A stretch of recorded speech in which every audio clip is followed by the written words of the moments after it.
Beleza, então. Senhor, eu sei que tu me sondas, sei também que me conhece. Se me assento ou me levanto, conhece meus pensamentos.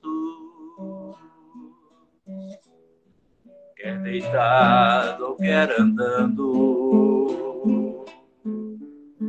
sabe todos os meus passos.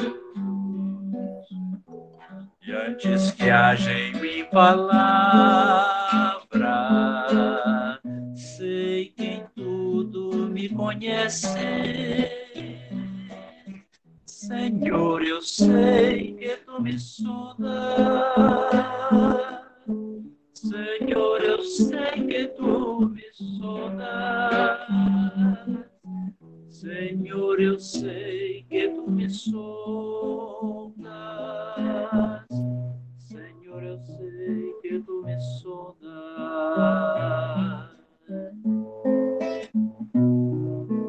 Deus, tu me cercaste em volta. Tuas mãos em mim repousam. Tal ciência é grandiosa, não alcanço de tão alta. Se eu subo até o céu, sei também que ali te encontro. Se no abismo está minha alma, sei também que ali me ama. Senhor, eu sei que tu me sondas. Senhor, eu sei que tu me sondas. Senhor, eu sei que tu me sondas. Senhor, eu sei que tu me sondas. Senhor, eu sei que tu me amas. Senhor, eu sei que tu me amas. Senhor, eu sei que tu me amas. Senhor, eu sei que tu me amas.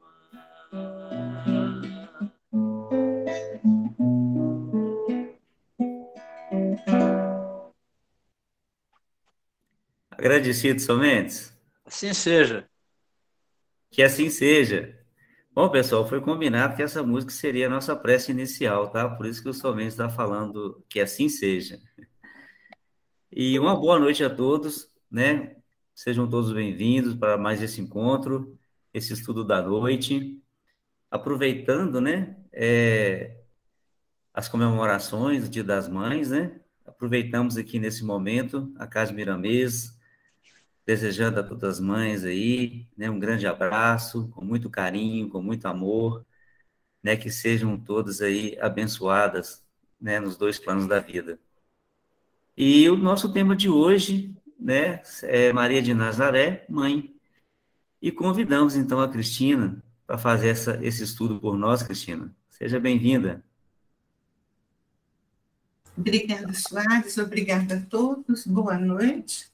Eu sou Cristina, sou morena, do cabelo cacheado, uso óculos de grau, morena de pele clara, né?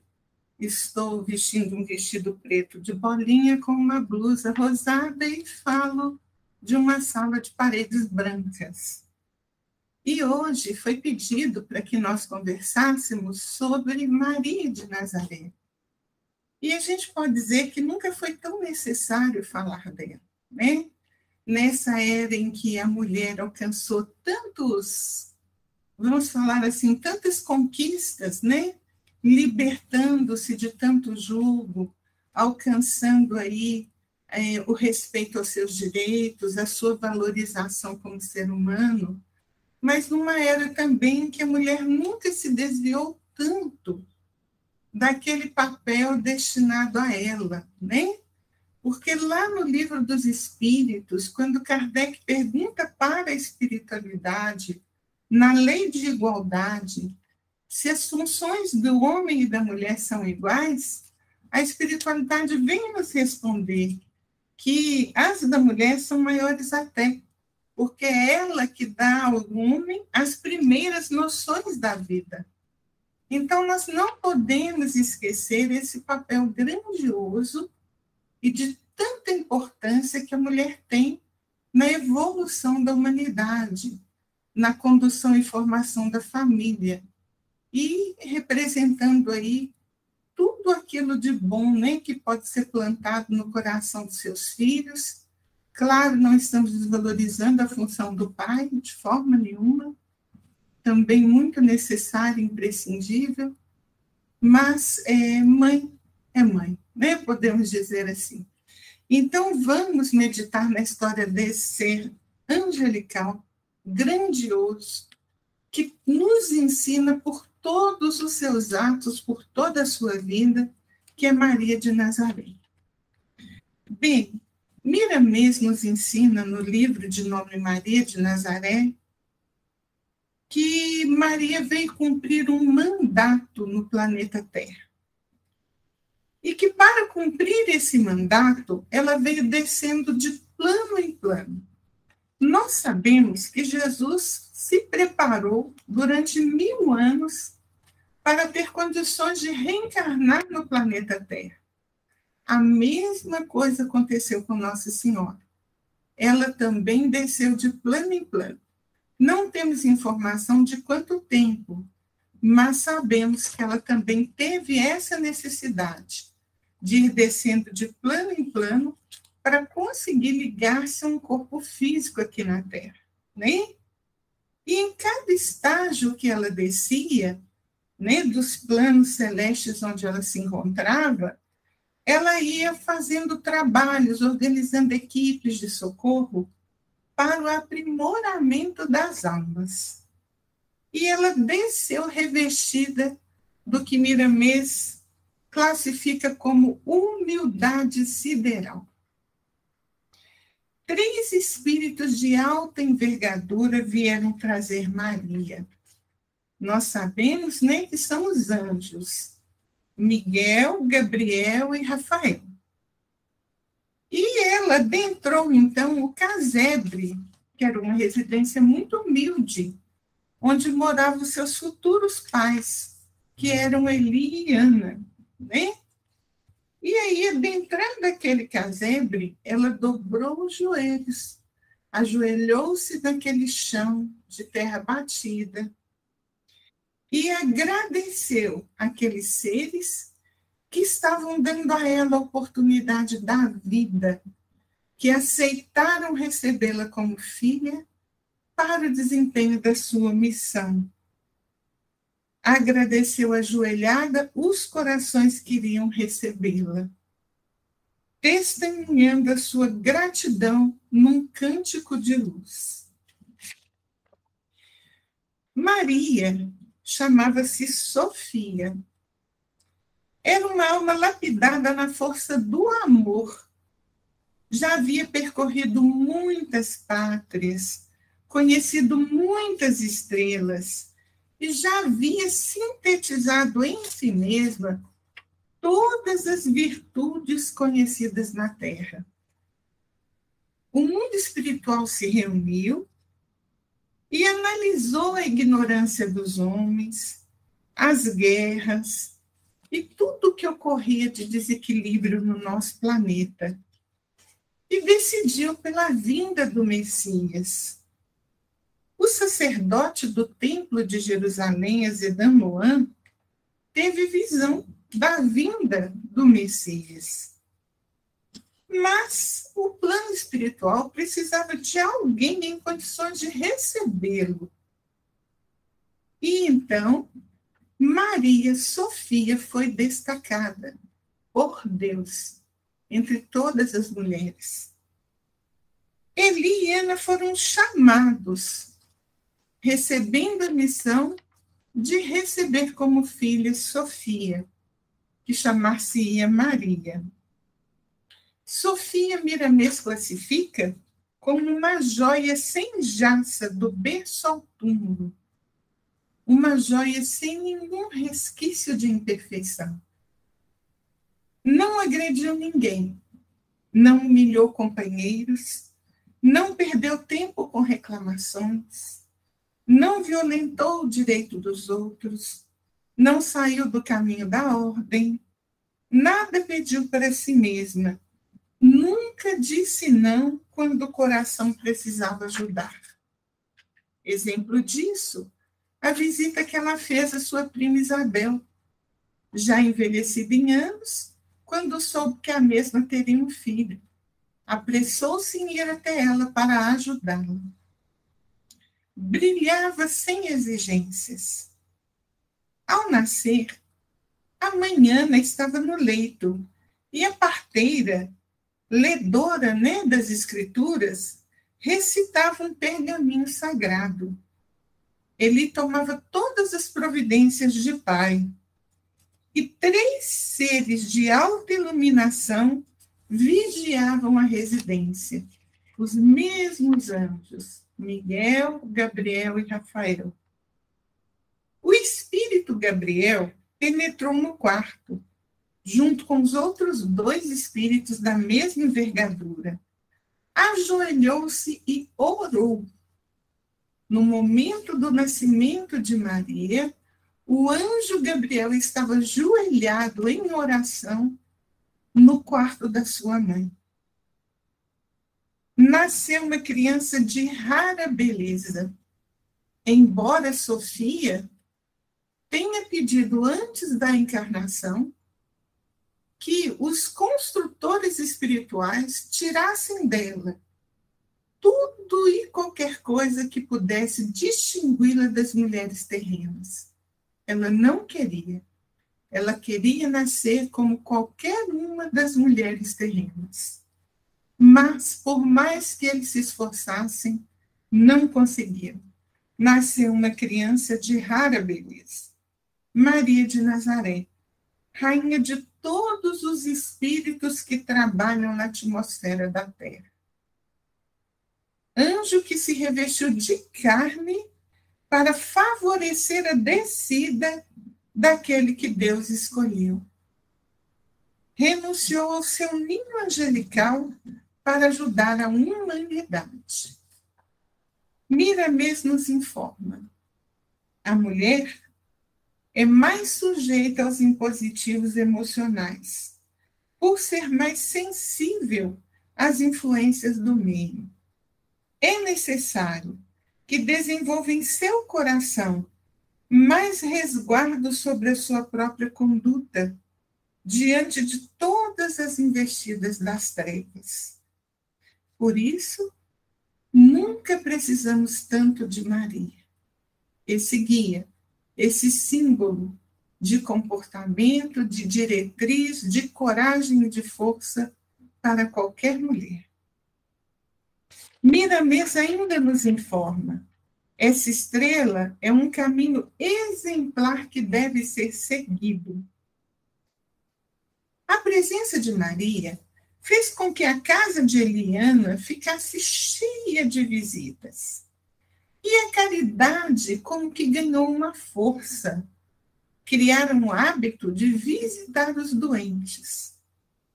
Os sacerdotes do templo, que souberam do seu nascimento pela visão do sacerdote, começaram a acompanhar o seu desenvolvimento.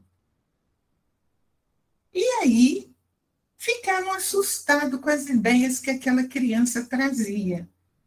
Com 7 anos, Maria conhecia mais a lei que os sacerdotes do templo. Os sacerdotes, então, criaram um conselho e decidiram levar Maria para ser educada no templo de Jerusalém, né? E a sua vida no templo trouxe dificuldades para todos. Primeiro, gente, por que ela foi levada para o templo? Eles sabiam das profecias a respeito dela, se assustavam com as ideias que ela colocava, como nós vamos ver daqui a pouquinho algumas coisas que ela falava, e queriam controlar, né, o seu comportamento, as suas orientações. Então, levaram ela para ser educada no templo. E por que os pais deixaram? Porque naquela época, o templo era como se fosse o nosso Supremo Tribunal. Tinha a palavra final. Uma ordem do templo não podia ser desobedecida. O templo tinha poder de vida e morte sobre todas as pessoas. Então, Maria, com a sua vida no templo, combatia as manifestações exteriores, porque ela sabia que a Deus só se chega pelas portas do coração. O luxo e o bem-estar interno no templo contra os famintos passando necessidade, portas afora do templo. Falava da missão de Jesus, falava com o propósito de servir com imenso amor. E suas armas eram a sua boca e o seu coração. Então, os sacerdotes deliberaram levar Maria de volta ao lar, já menina moça. Havia a comunidade dos essênios no Monte Carmelo e também no Monte Tabor. E eles foram os primeiros a saber do nascimento da menina. Eles já esperavam o seu regresso também. Eles entravam em comunicação mediúnica com os espíritos superiores que os orientavam. Então, eles já tinham conhecimento tanto do nascimento dela, como da volta dela para casa. E convidaram os pais, Eli e Ana, para conhecer a comunidade dos essênios do Monte Carmelo.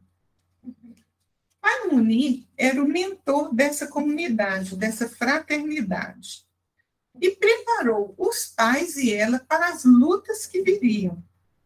Os pais passaram, então, a frequentar a comunidade essênica do Monte Carmelo. José se chamava José ben Jacó. Ele era de uma família de camponeses. Era também da casa de Davi. Havia conquistado muitos valores: bondade, justiça, obediência a Deus e simplicidade. Era carpinteiro e também era essênio, e frequentava essa mesma comunidade.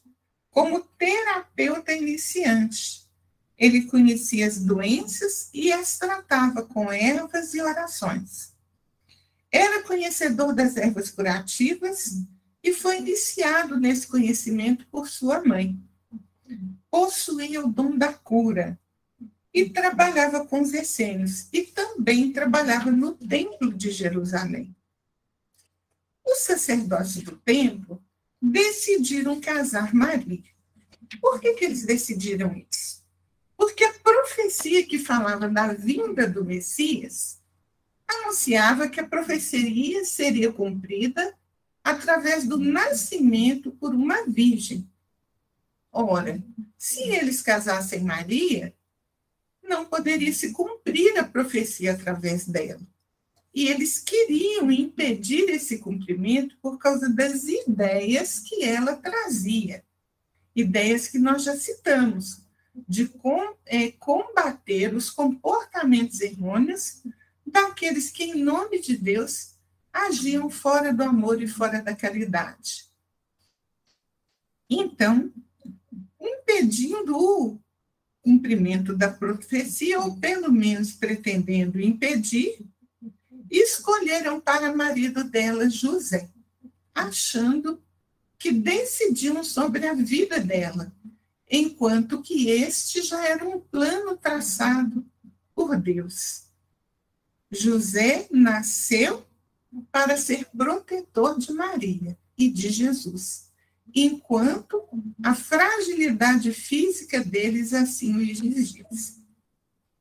Pai Muni viu tudo isso e viu também a comissão dos 3 sacerdotes que foram procurar José e os pais de Maria para tratar do casamento.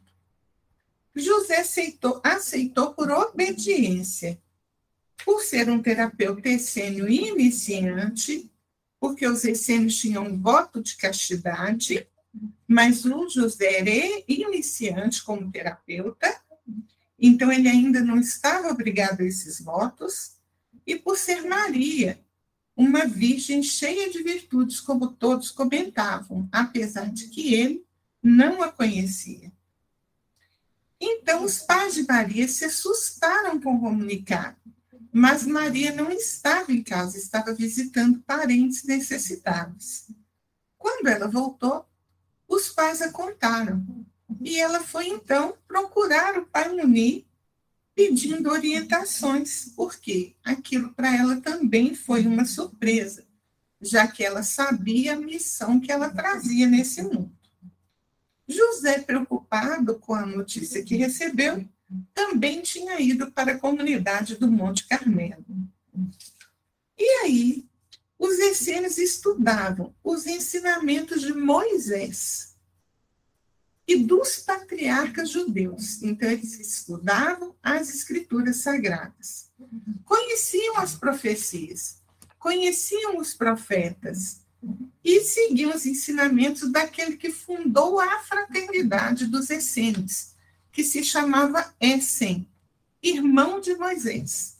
Daí o nome Fraternidade dos Essênios. José chega, então, na comunidade dos essênios e pai Muni o tranquiliza. Prestem atenção em algumas das orientações que o pai Muni dá ao José. Se as cogitações superiores te escolheram, não deves recusar a mão desse anjo que veio à terra somente para amar. Em momento algum, dá vazão aos sentimentos inferiores, porque a beleza que irás observar por fora naquela moça é muito maior por dentro. Ela será a luz do teu caminho, eternidade afora. Ora e espera, confia e trabalha, para que não sejas um lutador contra os desígnios de Deus. Explicou que os sacerdotes queriam evitar o cumprimento da profecia. José, então, pede licença ao pai Muni e vai para o interior da fraternidade procurar as suas obrigações. Nisso chega Maria e os pais para receber as orientações de pai Muni. E ele explica para eles que as profecias seriam cumpridas, mesmo com as ações dos sacerdotes, mesmo com as deliberações deles, que eles poderiam ficar tranquilos, obedecer todas as ordens que foram dadas, porque as profecias seriam cumpridas. E a profecia seria cumprida para que a mensagem fosse aceita no seio dos judeus. Então, o motivo de haver essa profecia é porque o povo judeu era um povo muito orgulhoso, esperava um salvador e um condutor do povo que dominasse exércitos, que lutasse com a sua arma e que ganhasse todos os louros para Israel. E Jesus era o oposto de tudo isso. Então, para que eles não pudessem negar que ele era o Salvador, era necessário que as profecias fossem cumpridas. A vinda do Messias no meio dele representa uma grande misericórdia de Deus. A Virgem de Nazaré continuaria virgem antes e depois do parto. É Miramês que nos informa. A maledicência irá confundir a ideia de muitos, mas a verdade sempre vencerá.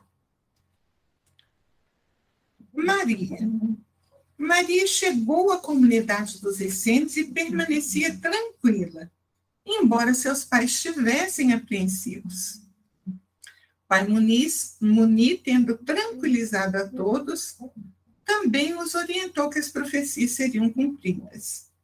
Maria, então, entra em meditação, e neste instante entra José, que ainda não a conhecia. Pai Muni, então, apresenta os dois. E quando José a vê, ele quase cai de emoção, tamanha a vibração que ela emitia. Maria viu em José o companheiro com o qual poderia consorciar-se.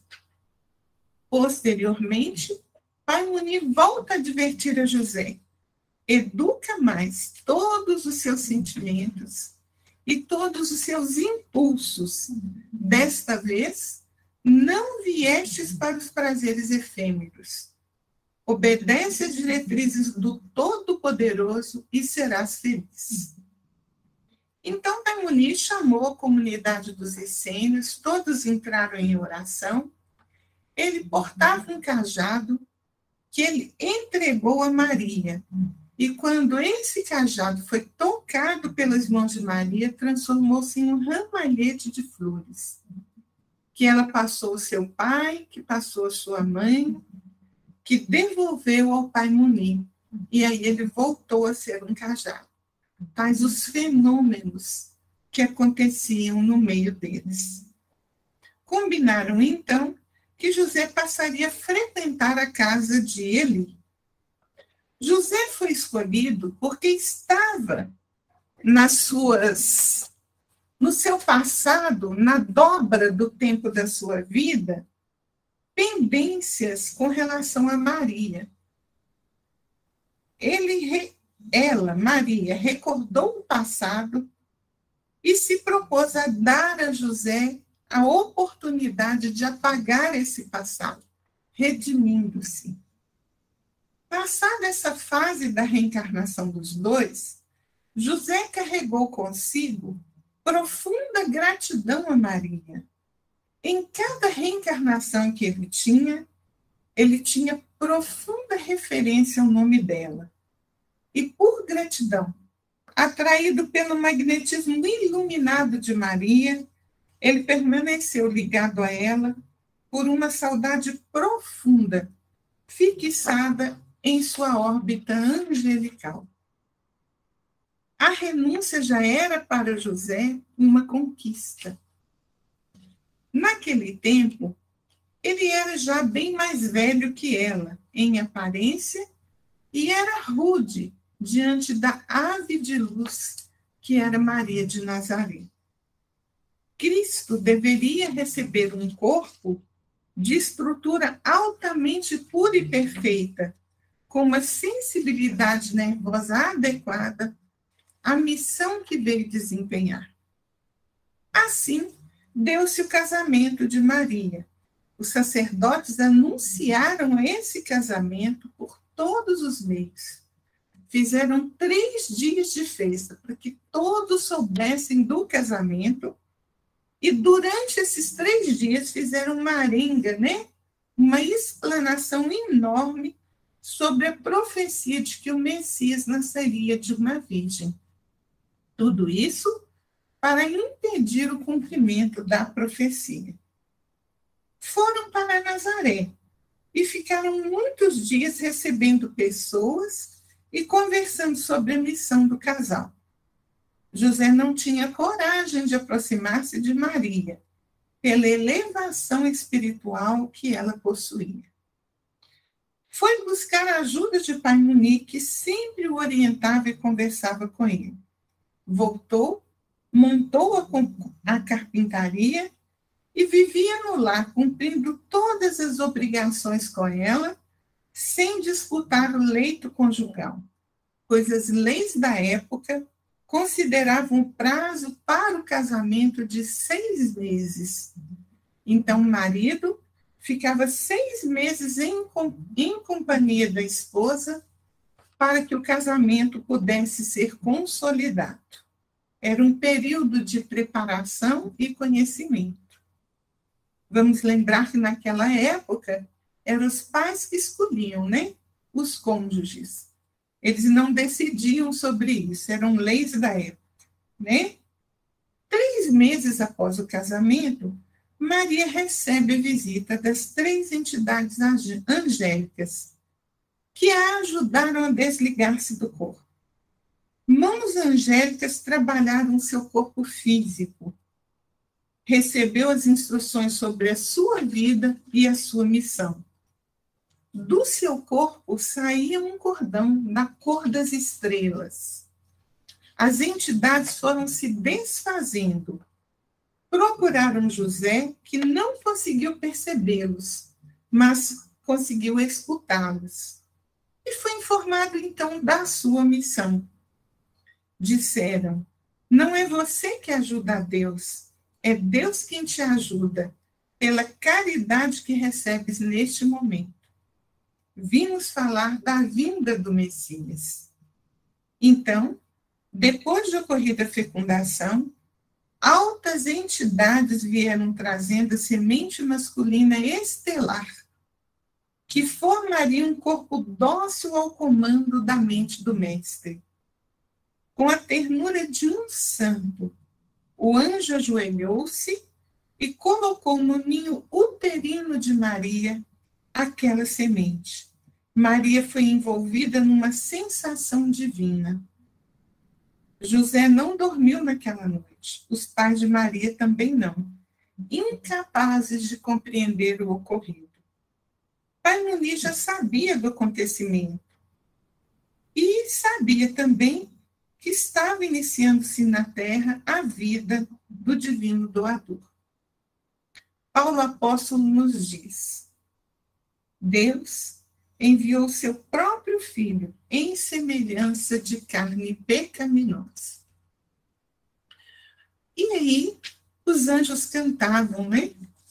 No nascimento do Cristo. Glória a Deus nas alturas e paz na terra aos homens de boa vontade. A luminosa estrela era formada pela falange de espíritos iluminados de todos os países, reunidos por convocação da espiritualidade para adorar o grande pastor que chegava. Maria, José e Jesus receberam as visitas de Belchior, Gaspar e Baltazar, os reis magos. E Pai Muniz assistiu tudo em espírito, deu o último suspiro e desencarnou, tendo assumido seu lugar na fraternidade dos essênios, Orionato. Em espírito, ele visitou Maria e o menino e chorou de emoção. Ali estavam colocadas 3 colunas. Passados os dias determinados pela lei, levaram Jesus ao templo. O que quer dizer isso, gente? Dias determinados pela lei. A mulher, quando dava à luz, era considerada impura pela lei judaica, pela lei mosaica. E ela precisava, depois dos dias determinados, se a minha memória não falha, eram 7 dias ou 40 dias, ela deveria comparecer ao templo para ser purificada e também para que a criança fosse purificada.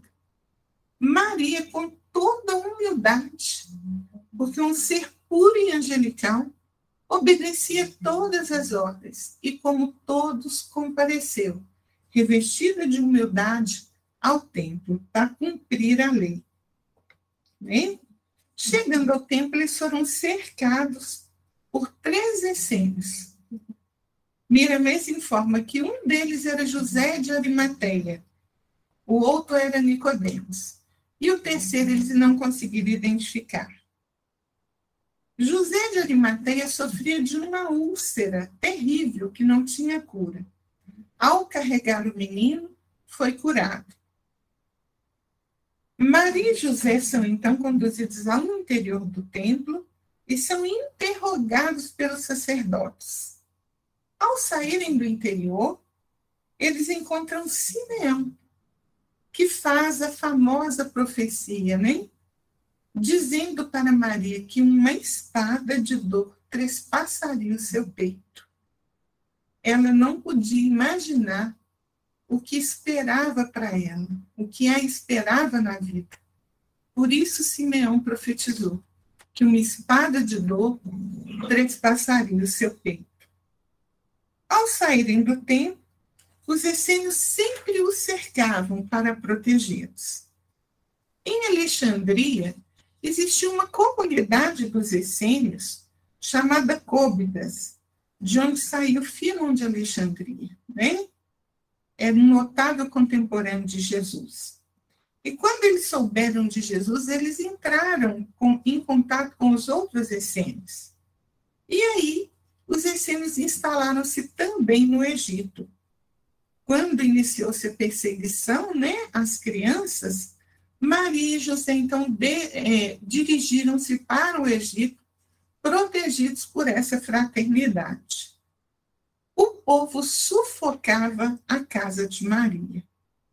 No livro Boa Nova, o Chico vai nos contar Humberto de Campos vai nos contar através de Chico Xavier, uma história que se chama Jesus e o Precursor. Nessa história, o Chico conta, junto com Humberto, né, que Isabel, mãe de João Batista, deliberou visitar a prima Maria. Então, Maria tinha ido visitá-la quando ela estava grávida. E quando Jesus estava com seus 12 anos, Isabel, então, foi visitá-la. E, indo visitá-la, as duas se puseram a conversar. Isabel falou com Maria: Maria, você não faz ideia do quanto meu coração fica apreensivo, porque muitas vezes vou encontrar o meu pequeno João conversando com os malfeitores. E aí Maria responde para ela: Isabel, pois comigo acontece de igual modo. Muitas vezes meu Jesus entra em casa, trazendo os malfeitores que encontrou pelo caminho, pela mão. Quando ele não some, eu vou encontrá-lo à beira das estradas, conversando com todos os sofredores. Muitas vezes o meu coração se enche de apreensão. E assim as duas estavam, trocando confidências, falando dos cuidados que tinham, do quanto aquelas crianças tão fantásticas, tão especiais, assustavam aqueles que tinham a missão de cuidar delas, de criá-las. E aí, quando elas viram, o dia já começava a escurecer. E elas notaram que as crianças não estavam por perto. Então foram as duas, correndo assustadas, procurar pelos meninos. Quando elas chegam no monte, elas veem Jesus e João Batista, um ao lado do outro. Jesus apontando com seu dedinho um local longínquo. E aí Humberto de Campos nos conta. Provavelmente foi a primeira reunião entre o general e seu soldado aqui na Terra. Então, certamente, Jesus já criança e João já criança também, conhecendo quem eram e o que vieram fazer, já tinham ali naquele instante deliberado sobre os acontecimentos que viriam.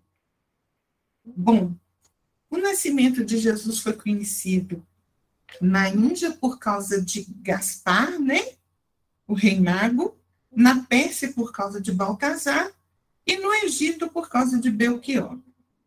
E Maria já tinha, então, fugido com Jesus para o Egito, já tinha voltado. Jesus já estava aí com seus 12 anos. Nesse período de 12 a 29 anos, nós não temos notícia de Jesus no Evangelho. Por que não temos? Porque para proteger a sua vida e a sua missão, ele foi levado para viver entre os essênios. E ele mudava de uma comunidade essênia para outra, ensinando, orientando e se preparando para o momento da sua missão. Assim, Jesus ia ao templo com 12 anos e conversava com os sacerdotes, confirmando todas as informações que a sua mãe havia dado, assustando ainda mais aqueles sacerdotes. Com 12 anos, ele curou um leproso no templo. Entre os essênios, Jesus sempre convocava reuniões para orientações e cuidados. João Batista também era um essênio. Maria continuava acompanhando seu filho e participando de tudo que ele fazia. Uma tarde, ela começou a sentir um aperto muito grande no peito e começou a ficar apreensiva com tudo que ela sabia que haveria de luta para o seu filho. Jesus, que tudo sabia, chegou perto dela, a encorajou e a recordou da necessidade de confiar em Deus.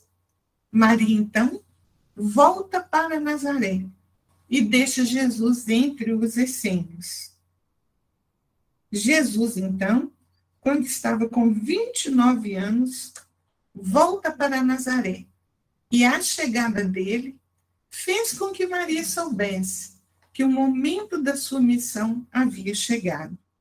Eles vão, então, para as bodas de Caná, onde Jesus inicia sua missão pública, transformando a água em vinho, e é aí que Maria nos dá a única orientação que ela nos deixou, apenas uma.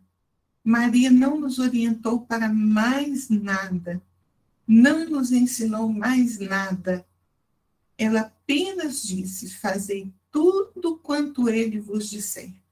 E nós não precisamos de nada além disso, né? Então, tendo-se iniciado a missão de Jesus, Maria sempre recebia as pessoas que queriam saber histórias do seu filho. Passou a visitar o vale dos rancenianos, dos leprosos, consolando, acolhendo e cuidando dos leprosos que eram abandonados por todos. Ia completamente só. Ninguém tinha coragem de acompanhá-la.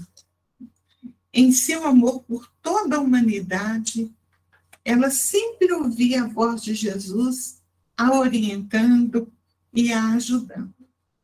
3 anos se passaram. Durante esses 3 anos, Maria sempre ouvia: vão prender seu filho.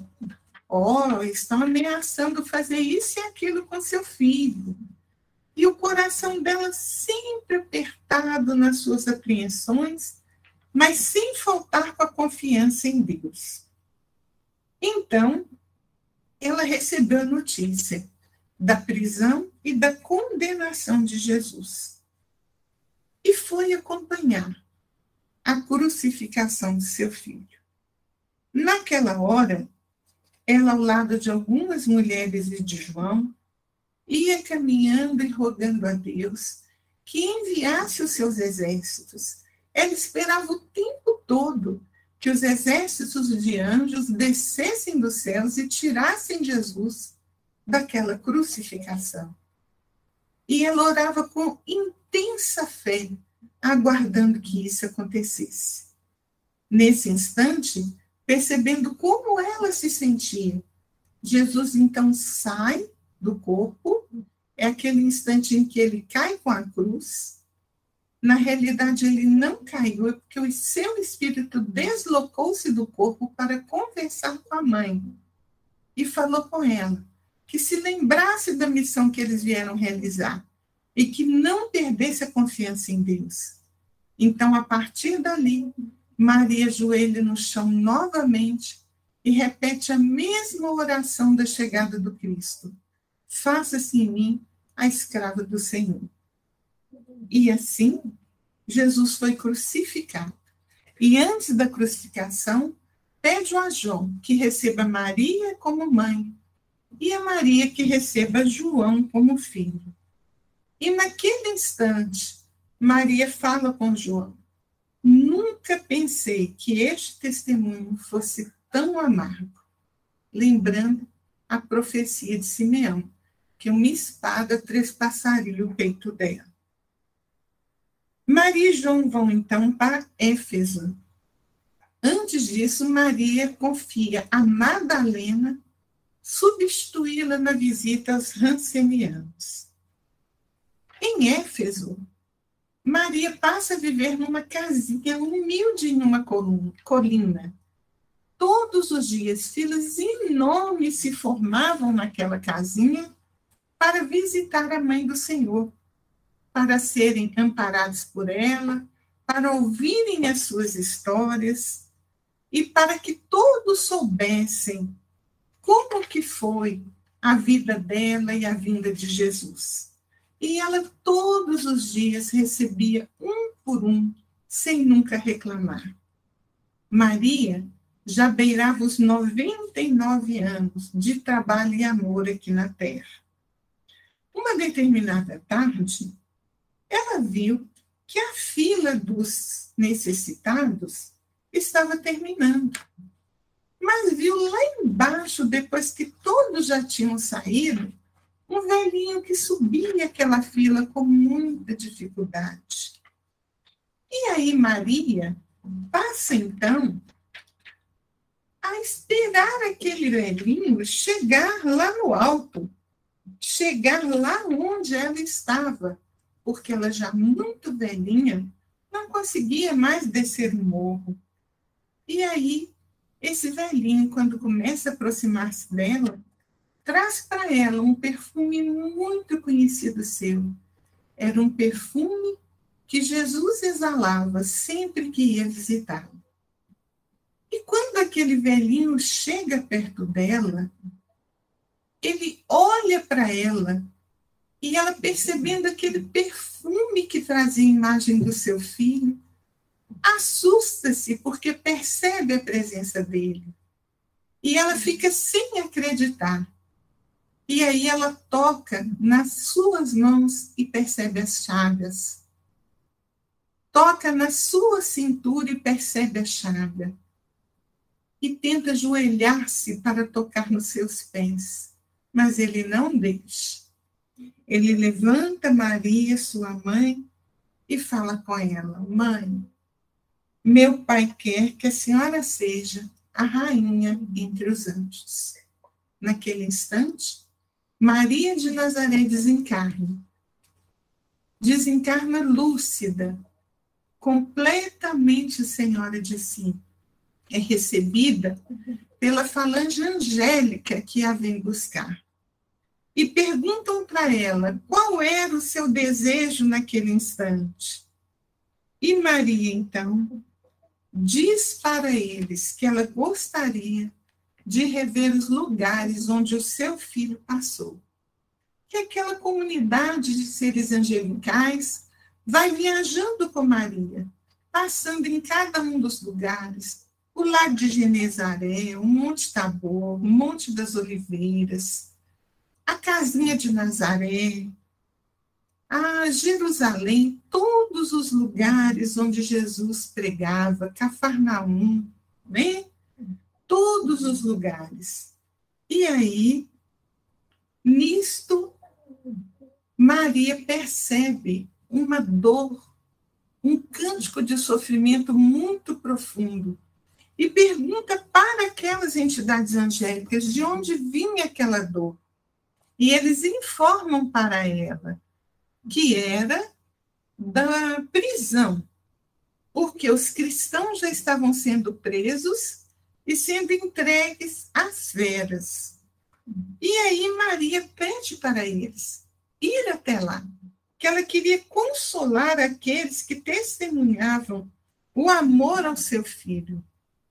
E aí Maria, então, se dirige com aquela comunidade à prisão. Chegando lá, ela vê os cristãos oprimidos, tristes, chorando, com muita tristeza, com muita dor. Ela, então, se aproxima de uma jovem e fala com essa jovem: canta, minha filha. Canta a esperança de Deus na humanidade. Canta para que os seus irmãos saibam que não estão abandonados, que o Pai os cuida. Cantam para que eles se recordem do amor do meu filho. Canta, minha filha, não deixa a esperança acabar na terra. Então aquela moça começa a cantar. E aquele cântico começa a contagiar a todos os cristãos.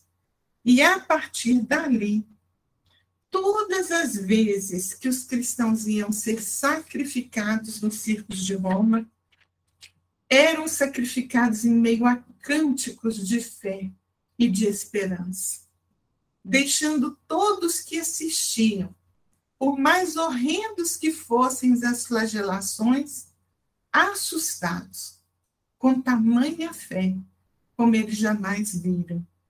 Porque Maria tinha legado a nós a sua força, a sua esperança. Então, Maria chega aos céus, não contente com tudo que ela havia feito aqui, ela pega e pede a Jesus uma missão.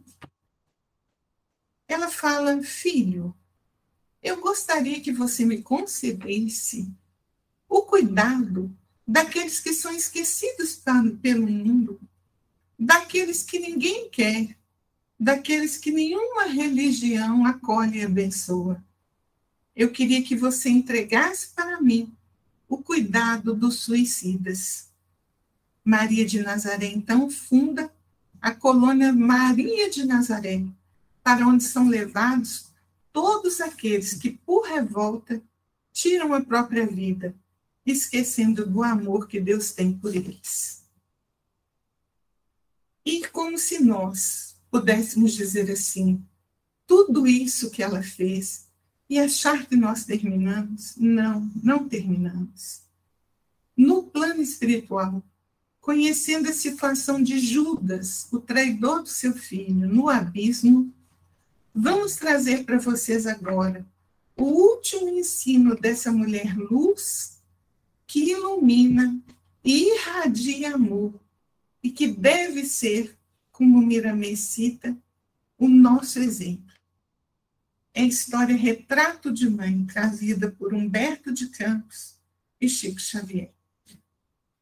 Aliás, me desculpem, Maria Dolores e Chico Xavier. Depois de muito tempo, sobre os quadros sombrios do Calvário, Judas, cego no além, errava solitário. Era triste a paisagem, o céu era nevoento.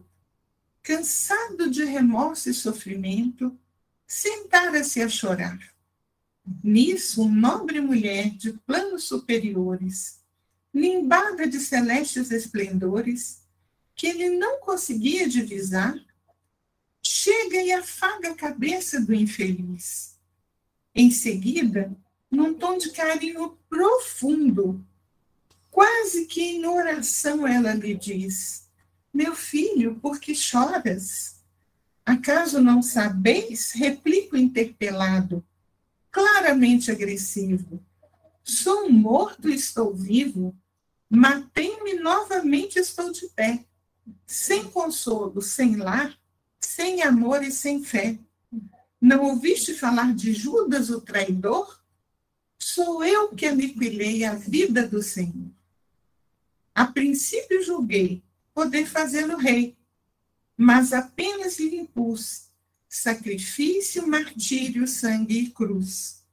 E em flagelo e aflição, eis que a minha vida agora se reduz. Afastai-vos de mim, deixai-me padecer nesse inferno sem fim. Nada me pergunteis, retirai-vos, Senhora, nada sabeis da mágoa que me agita. Nunca penetrareis a minha dor infinita. O assunto que lastimo é unicamente meu. No entanto, a dama calma respondeu: meu filho, sei que sofres, sei que lutas, sei a dor que te causa, o remorso que escutas. Venho apenas falar-te que Deus é sempre amor em toda parte. E acrescentou serena: a bondade do céu jamais condena. Venho por mãe a ti, buscando um filho amado. Sofre com paciência a dor e a prova. Terás em breve uma existência nova. Não te sintas sozinho ou desprezado. Judas interrompeu e bradou, rude e pasmo: mãe, não me venhas aqui com mentira e sarcasmo, depois de me enforcar num galho de figueira, para acordar na dor, sem mais poder fugir à vida verdadeira, fui procurar consolo e força de viver, ao pé da pobre mãe que me forjara ser. Ela me viu chorando, escutou meus lamentos, mas teve medo dos meus sofrimentos. Expulsou-me a esconjuros, chamou-me monstro por sinal, disse que eu era unicamente o espírito do mal. Intimou-me terrível retrocesso, mandando que apressasse o meu regresso para a zona infernal, de onde, por certo, eu vinha. Ah, detesto lembrar a horrível mãe que eu tinha. Não me faleis de mães, não me faleis de amor. Sou apenas um monstro sofredor. Ainda assim, disse a dama docemente, por mais que me recuses, não me altero. Amo-te, filho meu, amo-te e quero. Maravilhosamente revestida, ver-te de novo a vida, de paz e luz, de fé e elevação. Virás comigo à terra, perderás pouco a pouco o ânimo violento, terás o coração nas águas do bendito esquecimento. Numa nova existência de esperança, levar-te-ei comigo ao remansoso abrigo, dar-te-ei outra mãe, pense e descansa.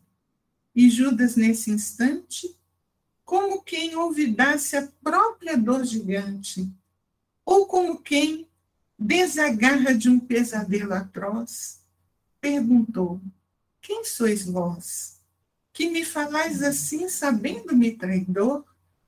Sois divina mulher irradiando amor, ou anjo celestial de quem presinto a luz? No entanto, ela, fitá-lo frente a frente, respondeu simplesmente, meu filho, eu sou Maria, sou a mãe de Jesus. Que essas lições da nossa Mãe Santíssima possam fazer parte da nossa vida, nos momentos em que essa vida nos chamar ao testemunho de tudo aquilo que temos aprendido com Cristo. Muito obrigado pela paciência com que nos ouviram. Que Deus abençoe todas as mães das boas obras, as mães dos filhos da terra, as mães dos filhos de outras mães, as mães que perderam seu rebanho. Como diz o Chico, o autor não encontrou uma palavra para descrever a dor de uma mãe que perde um filho. Mas lembrem-se, no momento da necessidade, segurem na mão de Maria. Ela será a coragem e esperança de qual nós necessitamos. Que a paz de nosso Senhor Jesus Cristo, que o manto de Nossa Senhora envolva a todos. Muito obrigada.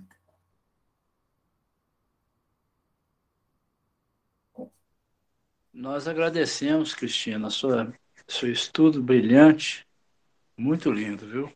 Parabéns, que Jesus te abençoe sempre. Vamos caminhando para o final da nossa reunião. O Antônio, ele teve um problema lá no equipamento dele, então nós vamos encerrar a nossa reunião, agradecendo a presença de todos, pedindo a Jesus que ampare a cada um de nós, que estenda a sua paz e sua harmonia a cada um dos lares aqui representados, que fluidifique as águas, que a sua paz possa envolver a todas as famílias, possa se estender a todos os nossos governantes, né? O manto de Nossa Senhora possa envolver a toda essa humanidade para que tudo possa melhorar para todos, né? Eu gostaria, Cristina, de, sem querer abusar muito, pedir para você fazer a prece de final para nós. Obrigada. Vamos ver se a voz dá conta, né? Porque falar de Maria mexe muito com a gente. Vamos lá.